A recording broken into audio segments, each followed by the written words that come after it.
The ice cream banana tree, जिसे blue जावा बनाना tree भी कहते हैं, अपने आइसक्रीम जैसे फ्लेवर और लाइट ब्लू ग्रीन कलर के लिए जाना जाता है। ये बनाना वैरायटी साउथ ईस्ट एशिया से आती है।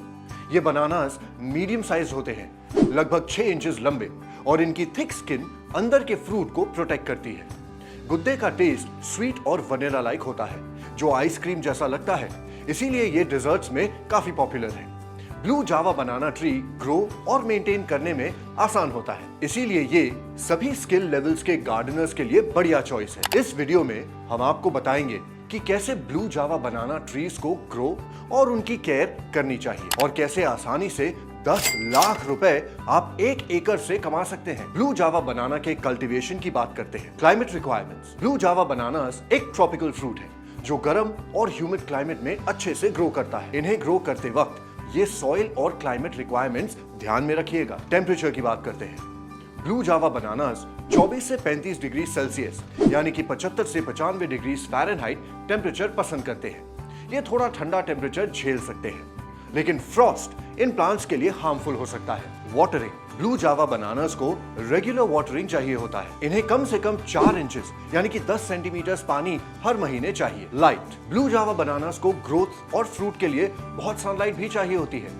इन्हें रोजाना कम से कम 6 घंटे डायरेक्ट सनलाइट मिलनी चाहिए। प्लांटिंग और सॉइल रिक्वायरमेंट्स कैसी है, चलिए जानते हैं। ब्लू जावा बनाना प्लांट्स को organically rich well draining soil में उगाना चाहिए। आइडियल सॉइल लोमी या सैंडी लोम होनी चाहिए। ब्लू जावा बनानास के लिए आइडियल पीएच रेंज 5.5 से 7.0 है। अल्कलाइन या एसिडिक सॉइल प्लांट की ग्रोथ और ईल्ड को अफेक्ट कर सकती है। पौधा रोपान आप 7 फीट बाय 5 फीट के डिस्टेंस पे करें। Bed to bed distance 7 feet और plant to plant distance 5 feet रखें। ये पौधे आप अपने नजदीकी नर्सरी से खरीद सकते हैं या ऑनलाइन भी मंगा सकते हैं। 1 एकड़ जमीन में हम 1250 प्लांट्स तक लगा सकते हैं। इन्हें किसी भी समय प्लांट किया जा सकता है। फर्टिलाइजर्स की बात करते हैं। इनिशियल ग्रोथ के लिए हाई फास्फोरस फर्टिलाइजर्स यूज करें। एनपीके 8x10x8 या बैलेंस 10x10x10 वर्क करेगा। यंगर प्लांट्स के लिए फर्टिलाइजर्स को थोड़ा डाइल्यूट करके लगभग 65 to 75% स्ट्रेंथ पर यूज करें।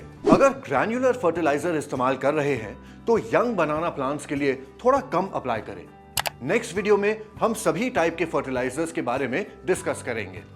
जब ट्री फ्रूट देने के लिए पुराना हो जाए तब हाई पोटेशियम फर्टिलाइजर्स यूज करें। जब ये अपना ट्रू स्टेम देना स्टार्ट करे तो 10x10x15 या 10x10x20 एम करें, क्योंकि ये फ्रूटिंग को प्रमोट करेगा। ठंड में फर्टिलाइजर्स मत दें, क्योंकि प्लांट उस समय शिथिल होगा। प्रॉपर प्लांटिंग और इरिगेशन के बारे में जान लेते हैं। ब्लू जावा बनानास को हेल्दी डेवलप करने के लिए प्रॉपर प्लांटिंग और इरिगेशन बहुत जरूरी है। यहाँ कुछ सजेशंस हैं जिसे जरूर ध्यान में रखें। प्लांटिंग के लिए ऐसी लोकेशन चुनें जहां सॉइल वेल ड्रेन्ड हो और पूरी लाइट मिले।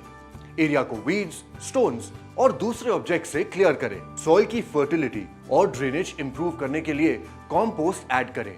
होल बनाएं जो रूट बॉल से 2 से 3 गुना वाइड और डीप हो। ब्लू जावा बनाना सीड को होल में सेम डेप्थ पे प्लांट करें जहां वो कंटेनर में था। फिर सॉइल से फिल करें। ट्री के अराउंड सॉइल को जेंटली कॉम्पैक्ट करें। प्लांटिंग के बाद ट्री को प्लेंटी ऑफ वाटर दें। अब बात करते हैं वाटरिंग गाइडलाइंस की। ब्लू जावा बनानास को रेगुलर वाटरिंग चाहिए, स्पेशली ग्रोइंग सीजन में। वेदर और सॉइल कंडीशन के अकॉर्डिंग वीक में 1 या 2 बार डीपली वाटर करें। सॉइल को कम से कम 6 इंचेस बिलो द सरफेस तक वाटर करें। विंटर में कम फ्रीक्वेंटली वाटर करें, लेकिन सॉइल को कंप्लीटली ड्राई ना होने दें। सॉइल मॉइस्चर लेवल्स मॉनिटर करें ताकि ओवर वाटरिंग या अंडर वाटरिंग से बच जाएं। अंडर वाटरिंग से अंडरसाइज ड्राई फ्रूट्स हो सकते हैं, जबकि ओवर वाटरिंग से रूट रॉट हो सकता है। प्रॉपर वाटर मैनेजमेंट के लिए हमारे YouTube चैनल पर वाटर मैनेजमेंट वीडियोस जरूर देखें।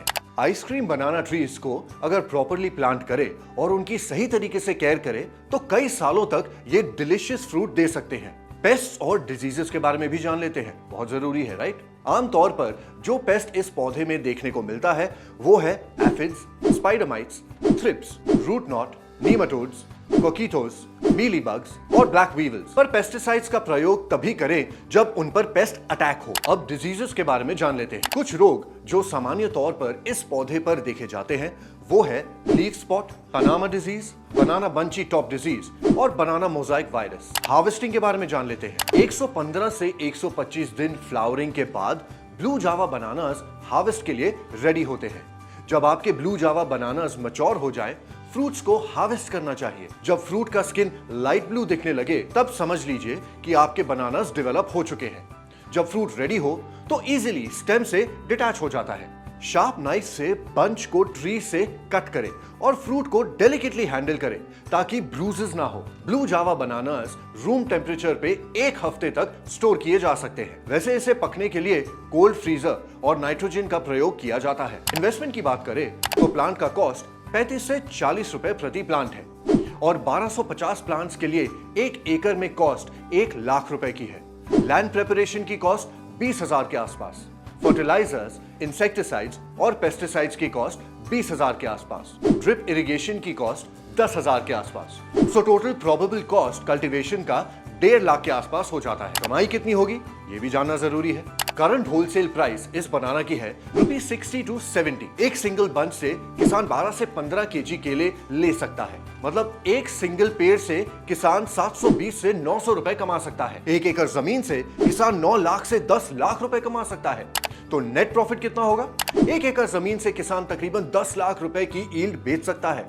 टोटल इन्वेस्टमेंट 1.5 लाख की है। नेट प्रॉफिट 1 एकड़ लैंड से अप्रोक्सीमेटली 8.5 लाख रुपए का होता है। तो हुई ना फायदे की बात। तो अगर आपको इस टॉपिक पर लेकर कोई और सवाल है या फिर कोई ओपिनियन है जो हमारे साथ शेयर करना चाहते हैं, हमें कमेंट सेक्शन में जरूर बताइए। और हाँ, हमारे चैनल को सब्सक्राइब भी जरूर कीजिएगा। And until the next time, as always, happy farming.